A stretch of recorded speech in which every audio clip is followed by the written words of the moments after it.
అందరికీ వందనాలు. తెలుగు క్యాపిటల్ భక్తి టీవీకి స్వాగతం, సుస్వాగతం. మనతో ఇప్పుడు శ్రీ శైవక్షేత్ర పీఠాధిపతి శ్రీ శ్రీ శ్రీ శ్రీ శివస్వామి వారి శిష్యులు శ్రీ శ్రీ శివకామేశ్వరి ఆనందమయ్య గారు మనతో ఉన్నారు. శివకామేశ్వరి ఆనందమయ్య గారు నమస్కారం అండి. నమస్కారం శ్రీలక్ష్మి గారు.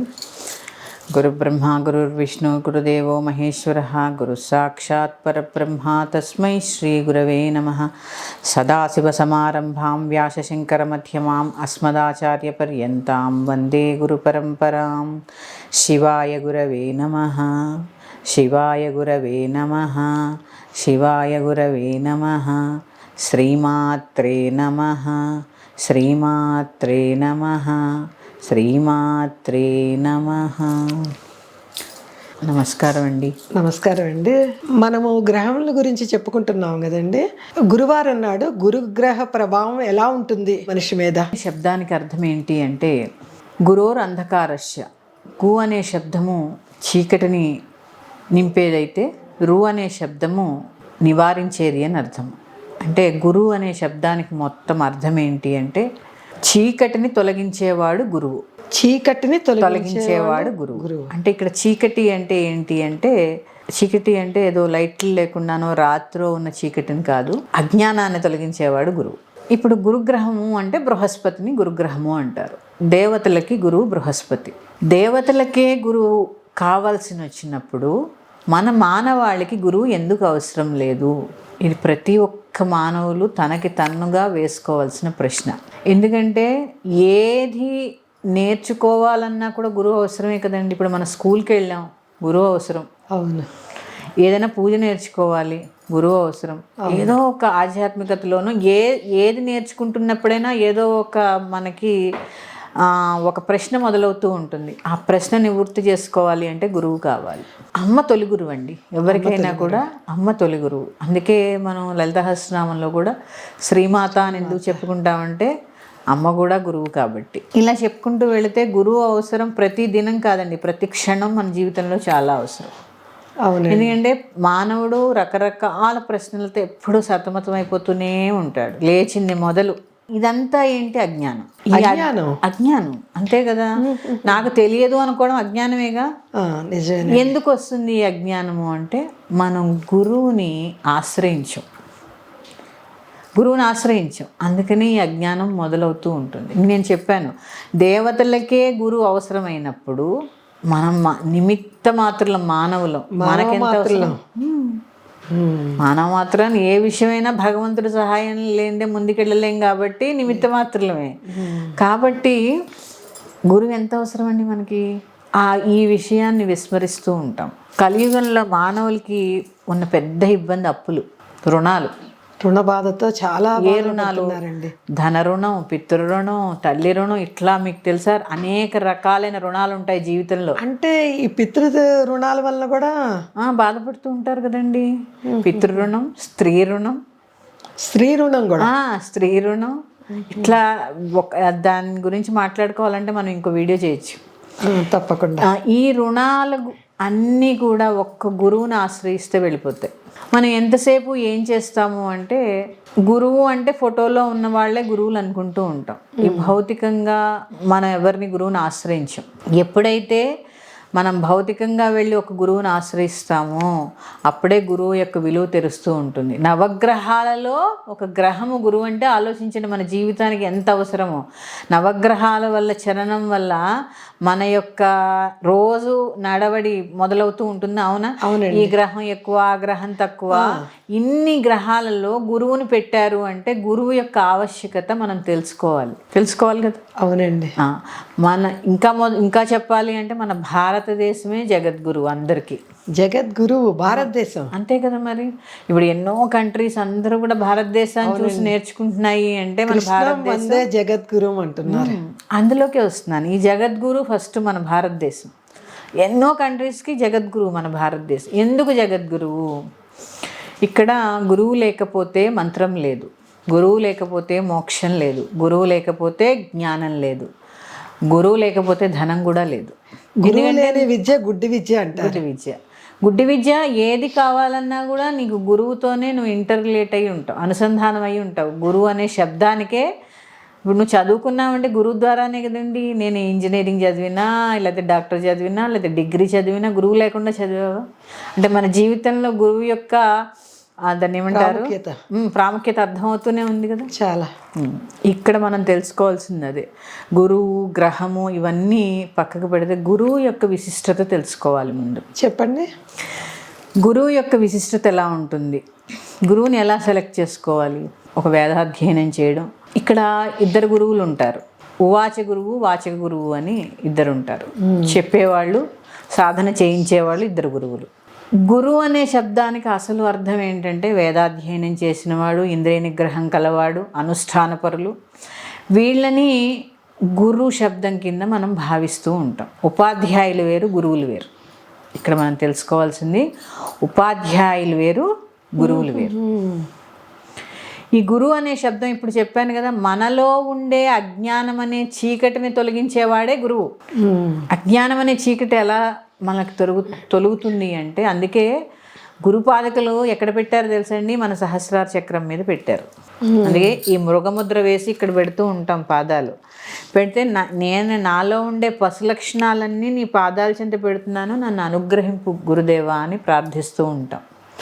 ఇది గురుముద్ర. గురుముద్ర ఏ భగవంతుడికే ఉండదు ఈ ముద్ర, ఇది గురుముద్ర. గురుపాదికలు ఇక్కడ ఉంటాయి. అవును, మనం గుడికి వెళ్ళినప్పుడు శతకోపం పెట్టినా కూడా గురుపాదకులు అక్కడ పైన ఉంటాయి, పాదుకులు ఉంటాయి. ఇక మళ్ళీ షఠారి అంటే కూడా అండి, మీరు చెప్పారు కాబట్టి సందర్భం కాకపోయినా చెప్తున్నాను. షఠారు పెట్టించుకోవడం అంటే ఏంటి తెలుసా అండి? చెప్పండి. హరిషడ్ వర్గాలు, కామక్రోధ లోభ మద మత్సరాలు, మీరు ఎప్పుడైతే ఏ పాదుకులు ఉన్నాయని చెప్తున్నారో ఇవన్నీ పశు లక్షణాలు కదా, ఇవన్నీ కూడా నీ పాదుకుల చెంత పెట్టేస్తున్నాను, ఇక్కడి నుంచి నేను దైవిక లక్షణాలతో ఉంటాను అని చెప్పడానికే శఠకోపం. ఎంత మంచి వివరణ అండి. నాకు శటకోపం పెట్టండి అని ఇలా తల ఉంచుతారు, భక్తిగా తీసుకుంటారు. వివరం చాలా మందికి తెలియకపోవచ్చు. నీలో ఉండే అరిషడ్ వర్గాలు ఏవైతే ఉన్నాయో 6, ఈ రాక్షస లక్షణాలు, కామక్రోధ లోభ మద మత్సరాలు ఏవైతే ఉన్నాయో, స్వామి నీ పాదాల చెంత పెడుతున్నాను, ఇప్పుడైనా నన్ను దైవిక లక్షణాలతో ముందుకు నడిపించు అని చెప్పి మనం తల ఉంచి శఠారి పెట్టించుకుంటాం. శఠకోపము, శఠారి అన్నీ అదే కదా. ఇది తెలుసుకున్నాక గుడికి వెళ్ళినప్పుడు తల ఉంచి నాకు శఠకోపం పెట్టలేదండి పంతులు గారు అంటూ ఉంటారు. నువ్వు ఫస్ట్ ఏం చేయాలి అంటే, నేను అరిషడ్ వర్గాల్ని భగవంతుడి పాదాల చెంత వదిలేస్తున్నాను అని చెప్పి ఆ బ్రహ్మగారి దగ్గరికి వెళ్ళి శఠకోపం పెట్టించుకోవాలి. ఇదే చెప్తున్నాను, ఏవైతే నీలో ఉండే ఈ కామక్రోధ లోభ మద మత్సరాలు ఉన్నాయో ఇవన్నీ కూడా గురుపాదాల చెంత వదిలేస్తే నీకు అజ్ఞానం అనే ఈ చీకటి తొలగిపోతూ ఉంటుంది. అందుకే కదా గురు బ్రహ్మ గురుర్విష్ణుర్ గురుదేవో మహేశ్వర గురు సాక్షాత్ పరబ్రహ్మ తస్మై శ్రీ గురవే నమః. గురువే బ్రహ్మ, గురువే విష్ణువు. అంటే ఇక్కడ ఏంటి? గురు బ్రహ్మ అంటే ఎవరు? సృష్టికారకుడు. విష్ణువు స్థితికారకుడు. రుద్రుడు లయకారకుడు. గురుదేవో మహేశ్వర, మహేశ్వరుడు ఎవరు? లయకారకుడు. ఈ 3 కలిపిన వాడే నిన్ను మనిషిగా, నీలో ఉండే అజ్ఞానాన్ని తొలగించి మనిషిగా సృష్టిస్తాడు గురువు. అలాగే ఒక ఉన్నతమైన వ్యక్తిత్వాన్ని తీర్చిదిద్ది విష్ణువుగా స్థితి కారకుడై ఉంటాడు. అలాగే ఏం చేస్తాడు? పాపం శిష్యుల కోసము తను ఎంతో కష్టపడి అన్నీ నేర్చుకొని ఆ శిష్యుడికి చెప్పి ఆ శిష్యుడిని తనలాగా మరల్చుకొని రుద్రుడు అవుతూ ఉంటాడు, మహేశ్వరుడు అవుతూ ఉంటాడు. ఇప్పుడు మీకు కబీర్ దాస్ తెలుసా అండి? కబీర్ దాస్ గారు ఒక పద్యం చెప్తారు, అది వేరే భాషలో ఉన్న మన తెలుగు భాషలో ఏంటంటే అర్థము, భగవంతుడు గురువు ఇద్దరు ఒకసారి ప్రత్యక్షమైతే ఎవరికి నమస్కారం చేసుకోవాలి అంటే నేను గురువుకే చేస్తానని చెప్పాడు కబీర్ దాస్. భగవంతుడు గురువు ఇద్దరు ఒక్కసారి ప్రత్యక్షమైతే ఎవరికి మీరు పాదాభివందనం చేస్తారు అంటే గురువందనమే చేస్తాను అని చెప్పాడు. ఎందుకు అంటే ఆ భగవంతుణ్ణి నాకు పరిచయం చేసిన గురువు ఆ భగవంతుడి కన్నా ఎక్కువ. చాలా మంచి వివరణ అండి. నేను ఇప్పుడు ఆ దేవి గురించి చెప్తూ ఉంటాను, ఆ దేవి గురించి మాట్లాడుతూ ఉంటాను, ఆ దేవిని పూజిస్తూ ఉంటాను. ఆ పూజించినప్పుడు గురువుని పూజించాలా దేవిని పూజించాలా అంటే నేను గురువునే పూజిస్తాను. ఎందుకంటే నాకు ఆ దేవిని పరిచయం చేసింది నా గురువురులు కదా. ఆ గురుపాదకులే శ్రేష్టమైనది. ఆ గురువుని ఎలా పూజించాలి, ఎలాంటి ఉపచారం చేయాలి, ఆ తత్వం ఏంటి, ఆ అమ్మ యొక్క తత్వం ఏంటి తెలిపింది పూర్తిగా గురువు. ఇవన్నీ కూడానండి ఎప్పుడైతే గురువుని ఆశ్రయిస్తూ ఉంటామో మన జీవితంలో వచ్చే మార్పులు మనకి కూడా తెలియకుండా వచ్చేస్తాయి. ముందు ఏమొస్తుంది, గురుపాదుకుల మీద శ్రద్ధ రాగానే అనుష్ఠాన బలం పెరుగుతుంది. అనుష్ఠాన బలం ఒకసారి చెప్పండి అమ్మా అనుష్ఠానం గురించి కూడా. అనుష్ఠానము అంటే చెప్తాను. అనుష్ఠానం అంటే ఏం లేదు, మనం చేసుకునే ఈ భగవంతుడికి ఉపచార పూజలు ఏవైతే ఉన్నాయో ఎందుకు చేస్తున్నాము అని తెలుసుకోవడమే ఒక అనుష్ఠానం అనుకోండి. అసలు ఈ పూజ ఎందుకు చేస్తున్నాము అని తెలుసుకోవడమే అనుష్ఠానం. ఇది ఎవరి ద్వారా కలిగింది? భగవంతుడి ద్వారా కలిగిందా? కాదు, గురువు ద్వారా కలిగింది. ఇప్పుడు చెప్పండి, భగవంతుడు గొప్ప, నీకు ఈ విషయ పరిజ్ఞానాన్ని కలగజేసిన గురువు గొప్ప? చాలా మంచి ప్రశ్న అండి.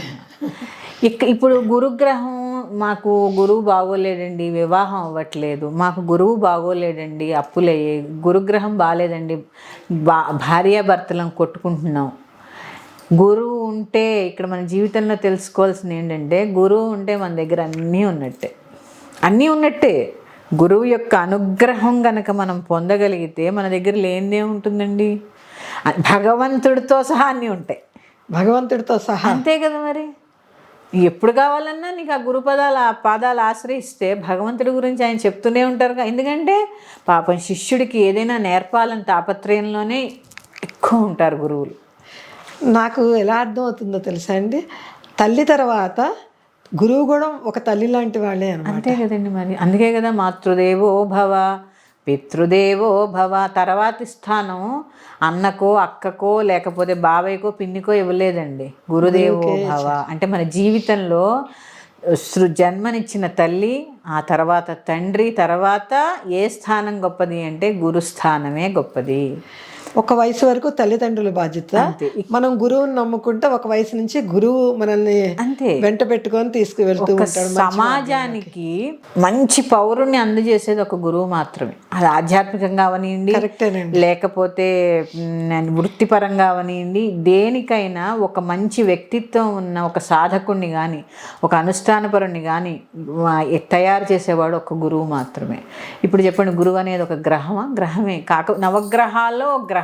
ఈ గ్రహం యొక్క మనకి దాన్ని ఏమంటారు, అనుగ్రహం లభించాలి అంటే గురుపాదుకులు అర్చిస్తూ ఉండండి, గురువారం నియమం చేస్తూ ఉండండి. ఎంతసేపు ఫోటోలకే పరిమితం అయిపోతే కాదు, కలియుగంలో మంచి గురువు దొరకడం కూడా చాలా చాలా కష్టం. కోరుకోండి, నాకు మంచి గురువు దొరకాలి, ఆ గురు మార్గంలోకి నేను వెళ్ళాలి. ఎప్పుడైతే ఇలా అనుకుంటారో, ఎప్పుడైతే గురు శుశ్రూష చేస్తూ ఉంటారో, గురువే మీ దగ్గర ఉన్నప్పుడు ఇంకా గురుగ్రహ దోషం ఎక్కడుంటుంది? అవును, గురువే మన చెంత ఉన్నప్పుడు ఇంకా దోషాలు ఏముంది? ఈ గురువు యొక్క అనుగ్రహం ఉందనుకోండి, అన్నీ లభిస్తాయి. జ్ఞానం లభిస్తుంది, ధనం లభిస్తుంది, మనశ్శాంతి లభిస్తుంది. ఇక్కడ అదే మనం తెలుసుకోవాల్సింది ఏంటండి, చంద్రుడు ఆ పౌర్ణమి రోజు సముద్రం ఉవ్వెత్తున కెరటాలు లేస్తూ ఉంటాయి. అది సముద్రం యొక్క గొప్పతనం కాదు, చంద్రుడి యొక్క గొప్పతనం. నీలో కనుక ఈ అజ్ఞానం పోయి జ్ఞానం అనేది వెలుగొందినప్పుడు అది నీ గొప్పతనం కాదు, గురువు యొక్క గొప్పతనం. ఈ గురువు ఉంటేనే ఈ అలలకి లేవడం అనేది సాధ్యం అవుతూ ఉంటుంది. ఇప్పుడు నేను ఇక్కడ ఇలా కూర్చున్నానంటే నా గురువర్యుల వల్లే. ధైర్యంగా చెప్పుకోవాలి. ఈవేళ నేను చెప్తున్నాను అంటే గురువు లేకపోతే నాకు ఇంత ఎక్కడిది. నేనేమన్నా మీరు అనుకుంటున్నారేమో నేను ఏవో వేద పండితురాలని, శాస్త్రాలు చాలా చదివాను. కాదండి, నేను నా జీవితంలో నేను అనుసరించిన మార్గం గురుపాదుకులు పట్టుకోవడం. ఆ పాదుకులే తీసుకెళ్ళిపోతాయి, నాకు అవే మా దిశానిర్దేశం చేస్తూ ఉంటాయి. చాలా గొప్ప విశేషం అండి. మీరు ప్రత్యక్షంగా గురువు నుంచి వచ్చిన ఫలాన్ని అనుభవించారు కాబట్టి మీరు ఇంత గొప్పగా చెప్పగలుగుతున్నారండి. గురువు నేను అందరికీ అదే చెప్తున్నానండి, గురువు అనేది మన జీవితంలో చాలా చాలా చాలా అవసరము. పూర్వము మన ఇంటికి ఒక గురువు ఉండేవారండి. మీ చిన్నప్పుడు గుర్తు చేసుకోండి, ఒక పురోహితులు ఉండేవారు మీ ఇంటికి. వాళ్ళు ఏం చేసేవారు, మీకు ఎప్పుడు పూజ చేయాలో చెప్పేవారు, మీ పుట్టిన పిల్లల జాతకం చెప్పేవారు, లేకపోతే మీకు మంత్రోపదేశం కావాలంటే చెప్పేవారు, ఏ జ్ఞానం కావాలన్నా వారు మీకు చెప్తూ ఉండేవారు. ఇలాంటి గురువులు ఇప్పుడు కరువైపోతున్నారు. అంటే ఆ గురు మార్గం నుంచి బయటికి రాబట్టే మనం ఈ అజ్ఞానంలో పడిపోతూ ఉన్నాం. గురుగ్రహం యొక్క అనుగ్రహం లభించాలి అంటే నేను చెప్తున్నానమ్మా, మళ్ళీ అది చేయి, ఆ పరిహారం చేయి, ఈ పరిహారం చేయి కాదు. మనస వాచ కర్మణ త్రికరణ శుద్ధిగా గురువు యొక్క పాదుకలని స్మరించండి, అనుసరించండి. ఇక్కడ లేరండి మా గురువులు లేరు, కృష్ణం వందే జగద్గురు. చూడండి కురుక్షేత్ర యుద్ధంలో కూడా ఎంత యుద్ధం అది మనకి భగవద్గీత బోధించాడంటే ఆలోచించండి ఒక్కసారి. మనం అయితే పారిపోతాం ప్రపంచంలోనే. అసలు ఎలాంటి పరిస్థితుల్లో ఆయన భగవద్గీత ఉపదేశించారు మనకి, కాబట్టే వారు జగద్గురువులు. ఈశ్వరుని తీసుకోండి, దక్షిణామూర్తి గురువు.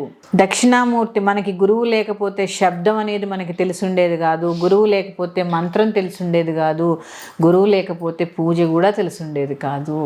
అందుకని గురువుని మనస వాచ కర్మణ త్రికరణ శుద్ధిగా గురువు పాదాలని వదలకండి, గురువు పాదాలు వదలకండి. ఆ దక్షిణామూర్తిని స్తుతించండి. మీకు ఏ గురువు లేరు ఎలాగ మాకు ప్రతి స్తోత్రం చదువుకునే ముందు శివాయ గురవే నమః అని 3 సార్లు అనుకోండి. ఇక్కడ శివశక్తి సామరస్య భేదం లేదు. యాదేవి సర్వభూతేషు గురు రూపేణ సంస్థిత అంటుంది. నేను గురు రూపంలో కూడా ఉన్నానని చెప్తుంది. అందుకే ఒక్కసారి శివాయ గురవే నమః, శివాయ గురవే నమః, శివాయ గురవే నమః, శ్రీమాత్రే నమః, శ్రీమాత్రే నమః, శ్రీమాత్రే నమః తలుచుకుని మీరు ఏ సాధనైనా అంటే ఏ స్తోత్రమైనా చదువుకోండి. గురుపాదుకులు ఆశ్రయించడం నేర్చుకోండి. గురువుని భౌతికంగా మనలాగే కళ్ళు చెవులు ముక్కు కాళ్ళు ఉన్నాయి అనుకోకండి. గురువు అనేది ఒక చైతన్య స్వరూపం. ఈ రకంగానే మన మనస్సులో ఆయన ముద్ర ఉండాలి. చక్కగా గురుపాదుకులు ఆశ్రయించిన వెంటనే మీకు గురుగ్రహం యొక్క అనుగ్రహం లభిస్తుంది. శ్రీమాత్రే నమః. చాలా చక్కగా వివరించారండి గురువు గురించి.